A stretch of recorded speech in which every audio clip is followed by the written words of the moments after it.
किसान भाइयों सभी को नमस्कार। Doctor KS. यादव कृषि विज्ञान केंद्र सागर से कि समय धीरे धीरे आ रहा है कि हम ग्रीष्म काल में भिंडी की खेती कैसे करें और कैसे हम जो है तरीका अपनाएं कि ज्यादा से ज्यादा इससे हम लाभ प्राप्त करें। भिंडी की खेती किसान भाइयों ध्यान रखें कि 1 हेक्टेयर में कितना बीज डालें। तो किसान भाइयों खास करके 2 तरह की भिंडी की किस्में होती हैं। एक होती है हाइब्रिड और एक होती है ओपी किस्में, या जिसको कहते हैं कि जिसका बीज जो है बार बार बनाया जा सकता। तो जो किसान भाई जो ओपी किस्में हैं उसमें मुख्य रूप से जो है VRO6, VRO5, अर्का अनामिका, वर्षा उपहार, ये कुछ ऐसे किस्में हैं जो ओपी किस्में हैं और अच्छी उपज जो है देती हैं। इसी तरह से हाइब्रिड या संकर किस्में जिसका कि केवल एक बार बीज में उपयोग करते हैं और हर साल खरीदना पड़ता है। बीज थोड़ा इसका महंगा होता है बट उपज जो है अच्छी होती है। तो ऐसी स्थिति में जो है प्राइवेट कंपनियों की कई किस्में हैं जो आपके क्षेत्र में उपयुक्त हो, वो दुकान से लेकर अच्छी कंपनियों के बीज लेकर के लगा सकते हैं। बात यहाँ ध्यान देने वाली है कि बीज की दर कितना हो ग्रीष्म काल में खास करके। तो किसान भाइयों ग्रीष्म काल में बीज जो है भिंडी की वर्षा काल की तुलना में दूना लगती है। अगर बरसात के काल में हम ओपी किस्में जो है, वर्षा काल जहाँ तक भिंडी की किस्में हैं हम 10 किलो पर हेक्टेयर का उपयोग करते हैं। तो गर्मी के सीजन में जो है चूंकि दूरी इसकी लगाने की कम होती है इसलिए इसकी मात्रा को जो है बढ़ा देते हैं। तो किसान भाइयों जो भिंडी के बीज ग्रीष्म काल में बोए और ओपी किस्में बोने हो तो आप जो है 15 किलो जो है पर हेक्टेयर है। लेकिन अगर यही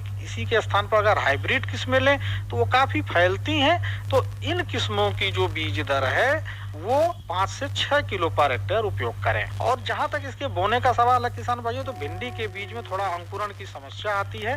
तो इसको जो है बोने से पहले पानी में जो है करीब 10 से 12 घंटे या रात भर भिगो ले और फिर छाये में सुखा करके बेबिस्टिन नामक 2 ग्राम दवा प्रति किलो की बीज की दर से उपचारित कर ले और फिर इसकी बुआई करें। तो ये सबसे जो है इसका जो बोने का उत्तम समय होता है किसान भाई, ये और समझ ले कि अभी धीरे धीरे जो है ठंड कम होने लगेगी और अगर इसकी पहले बुआई कर लेते हैं तो इससे जो है जल्दी फल आ जाएंगे और आपको लाभ जो है महंगी बिकने के कारण लाभ जो है ज्यादा मिलेगा। तो इस तरह से हम भिंडी की खेती को समय पर बुआई करके और इससे लाभ ले सकते। किसान भाइयों देखिए खाद और उर्वरक से पहले थोड़ा मैं ये भी बता दूं आपको कि भिंडी में चूंकि पानी ग्रीष्म काल में काफी कम होता है, तो जिन किसान भाइयों के पास जो है ड्रिप अगर इरिगेशन हो तो मेड़ नाली पद्धति पर बोएं तो इससे और उस पर ड्रिप लगा देंगे तो इससे काफी ज्यादा उपज भी मिलेगी और खरपतवार भी आपका नियंत्रित हो जाएगा। जिन किसान भाइयों के पास ड्रिप न भी हो तो वो मेड़ नाली पद्धति पर अगर इसकी बुआई करके और नाली में पानी देते हैं और प्रयास करें अगर खरपतवार उपलब्ध हो, छेवला के पत्ते उपलब्ध हो तो मल्चिंग अगर कर देते हैं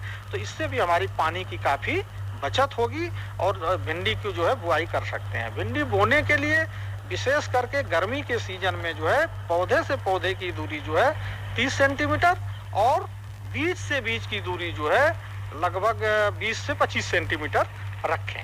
तो इसके बाद जहां तक खाद उर्वरक की बात आती है तो मेड़ बुआई करने के पहले बहुत जरूरी है कि संतुलित मात्रा में नाइट्रोजन, फास्फोरस और पोटास जो है भिंडी की खेत में डालना जरूरी होता है। तो जब भी आप खेत में पलेवा लगा करके तैयारी खेत करें तो अंतिम बखरनी के समय विशेष करके 80 किलो नाइट्रोजन, 50 किलो फास्फोरस और 40 किलो पोटास प्रति हेक्टेयर की दर से डालें। जब भिंडी आप लगाएं किसान भाई तो लगाने के बाद अगर सिंचाई कर देते हैं और नमी होती है तो सबसे समस्या आती है खरपतवार नियंत्रण की। अगर आप जो है ड्रिप पर या बाकी चीजों पर नहीं बोते हैं तो खेत में खरपतवार बहुत ज्यादा होता है, इससे कीड़े और मकोड़े बीमारियां काफी लगती हैं। तो ऐसे में जो है हमारी उपज कम हो जाती है। किसान भाई एक दवा आती है, इसका नाम है पेंडामेथिलीन के नाम से मिलती है। इसकी जो है 3 लीटर दवा, 3.25 लीटर दवा जो है पर हेक्टेयर लगती है। इसको जो है 1 हेक्टेयर में 3.25 लीटर की दवा को घोल करके करीब पानी लगेगा आपको 700 से 800 लीटर पानी लगेगा। और इसका जो है जैसे ही आप भिंडी का बुआई करें 2 दिन बाद जो है ऊपर अगर पूरा छिड़काव कर देते हैं तो पूरा 25 से 30 दिन तक आपका खरपतवार जो है नहीं निकलेगा। फिर इसके बाद एक पानी दे आप सिंचाई करें और एक यूरिया छिड़क करके और गुड़ाई कर देते हैं, उसके बाद तो आपकी भिंडी की जो है फसल बहुत बढ़िया हो जाएगी।